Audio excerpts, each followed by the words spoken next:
It's a big CNN News 18 exclusive. Tehreek-e-Labbaik Pakistan, TLP, has delayed its protests until Friday, citing the killing of 35-40 workers by police in a brutal crackdown. TLP leader Wazir Rizvi vowed to avenge the deaths while the Afghan Taliban condemned Pakistan's violence against its citizens. TLP plans to regroup at Lahore's Datta Darbar to discuss future strategies. The situation adds to the growing unrest across Pakistan with mounting tensions in Balochistan, Khyber Pakhtunkhwa and also Kashmir. So Siddhant is joining me on this broadcast. This input has been brought to us by Manoj Gupta. Siddhant, just put this into perspective. There's tension with the Taliban on the Afghan border, and now there's tension within Pakistan as well.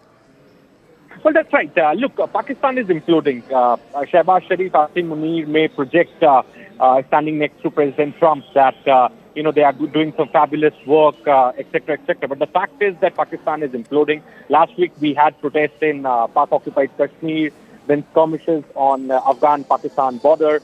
Now the TLP issue, in fact, this protest is going on since yesterday, and now Manoj is bringing for us that TLP delays protests till upcoming Friday. TLP calls all workers together at Datta Darbar, Lahore for future strategy. The government and Punjab police killed 35 to 40 workers in brutal crackdown. That's what TTP leadership is claiming. TLP leadership was agreed for a talk, but government opted violence. We will avenge our beloved martyrs workers. That's what TTP leadership is saying. We are ending protests from now onward, but we will gather at Datta Darbar in Lahore to decide future strategies.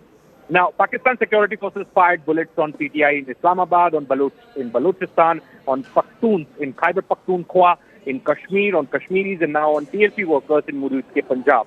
The demand is justice. No one is safe from ruthless bullets of our own institution. TLP will decide further action plan on Friday. Now, Indian Intel has to say that this protest is not delayed or postponed, but under police brutality, it's over, and they have. Is over, and in fact, also we are clarified to Pakistan that we are defender of oppressed Muslims. These attacks on its own religious outfit is attack on Pakistan's religious legitimacy at home and its image across Islamic countries. So perhaps a very important piece of input which has been brought to us by Manoj Gupta. In fact, he has also given details of the protests which were crushed by Pakistani authorities in last one and a half year, whether it's Balochistan, whether it's Khyber Pakhtunkhwa, whether it's POK, every place, at each and every place, there is only one issue: cost of living.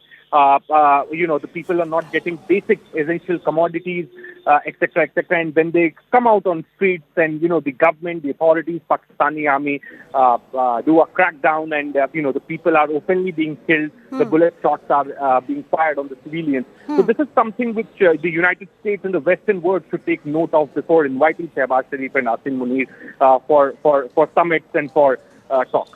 But talking about the Indian perspective, Siddhant, a Pakistan which is opening up multiple fronts on its western border would augur well as we enter the winter months, especially in Kashmir. Punjab also is an area of concern. Well, absolutely. Look, as we were discussing before, that Pakistan is imploding. There are so many factions, so many religious groups, political groups. Each one have their own, aspirations, and everybody knows that Asim Munir is running the show, but he has not been elected. Even Shehbaz Sharif has also not been elected. It's a stolen mandate on which he is the Prime Minister of Pakistan. He's a perfect Prime Minister.